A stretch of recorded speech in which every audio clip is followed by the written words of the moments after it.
Hi, my name is Caragh, and I'm grateful to have the opportunity to share my family's story today. Shannon was neurodiverse, although this wasn't recognised until her poor mental health became apparent. She had difficulties with dyslexia whilst growing up, and this often led to her feeling not good enough and would impact hugely on her self-esteem and was a reoccurring feature throughout Shannon's academic life. Shannon began to struggle with mental ill health from the age of 14. As Shannon progressed into early adulthood, she was diagnosed with borderline personality disorder. Over 10 years, my mum was Shannon's carer. She advocated for Shannon's needs early on in educational settings, and then moving forward, she advocated for Shannon in health and social care settings.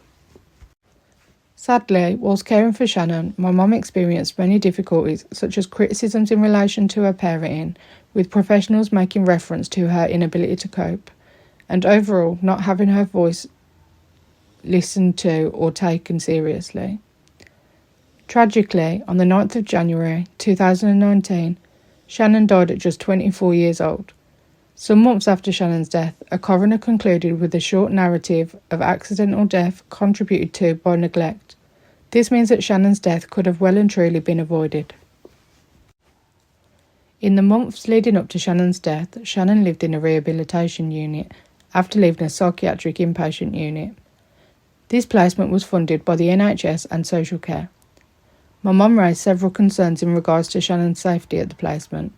Shannon's self-harm escalated, and Shannon had expressed directly to my mum her fears that staff were not checking on her as regularly as they were supposed to do. My mum raised these concerns the day before Shannon died. The concerns were raised with the placement and the mental health team. On the day that Shannon died, the observation sheet at the placement had the abbreviation BA, short for bedroom awake, filled in for the times Shannon's 5-minute observations should have taken place. These were subsequently written over at an unknown time or day, with reference to them calling an ambulance. Not only were the records of observation inaccurate and obviously forged, but it also gives an insight into the level of accountability the placement undertook. Whilst my sister had died, their main concern was to ensure their failures would go unnoticed. There were multiple other failures in Shannon's care leading up to her death, and it would take me a long time to describe every single situation in the detail it does deserve. But the failures include incidents such as promises of funding being sought for transport by social care for my mum and Shannon, owing to the distance between the placement and Shannon's wider support network. This was never adhered to. A referral for a carer's assessment was never made for my mum either.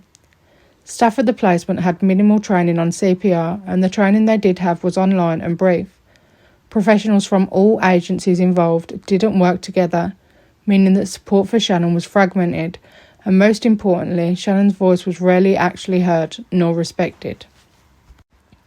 As I previously mentioned, Shannon was neurodiverse, and it is evident that many of the professionals didn't take this important part of Shannon's story into account, and astonishingly, a number of professionals didn't even know. It is widely recognised that for most autistic people, care in an inpatient unit or placements similar can be highly unpredictable, and without support from a professional who understands autism and how to adapt to care, it can be completely overwhelming. The impact this has had on our family has been profound beyond any belief. I lost my only sibling, which has then impacted on my own mental health and sense of security in the world around me. I was, at the time of Shannon's death, attending university, training to be a mental health nurse. This isn't an aspiration I could pursue anymore due to the nature of Shannon's death. My mum passed away last year, but I would like to use some of her words to describe the impact Shannon's death had. On the day Shannon died, my world crashed, exploded, never to be the same again. My beautiful daughter was gone forever, leaving me with a void so wide my world would never, ever be the same again. Shannon looked forward to a promising and bright future. Shannon will never get to finish her degree and achieve her dream of becoming an art therapist. She'll never get to make more memories with her friends, and Shannon will never get to continue to love and find joy in her only niece. Finally, I think it's important to highlight that there are many ways in which professionals working with vulnerable people could ensure they make a positive impact and avoid catastrophic circumstances like ours. Ensuring to remain person-centred is the most important. ensuring that the care provided is respectful of and responsive to the individual. To ensure care plans and risk assessments are co-produced with individuals and are current and reflect the correct level of risk. Taking into account parent carers' views is vital, as they have invaluable insight. Although my mum voiced many concerns relating to Shannon's care, it is evident that my mum's concerns were not seriously considered. Research conducted by Cerebra highlighted that parent carers described their experiences with services as humiliating and devastating. I personally think it would be incredible if the future words to describe experiences with services could change to empowering and life-changing. Continuing professional development is crucial in ensuring that professional skills are current and that the best care is provided, and it is important that skills and knowledge are kept up to date, and this will ensure that professionals practice safely and legally. Following the correct procedures, such as ensuring observations are carried out, should go without saying. What may seem like small measures could literally save a person's life. Thank you for listening. This is Shannon. Shannon found joy in many different parts of her life. Shannon's passion was art, and she attended university to study fine art. In her time at university, Shannon was elected as the Disabled Students Officer for her cohort, as Shannon wanted to make a difference and she strived to advocate for equality. Shannon loved cats and adored the pet cats in our family home.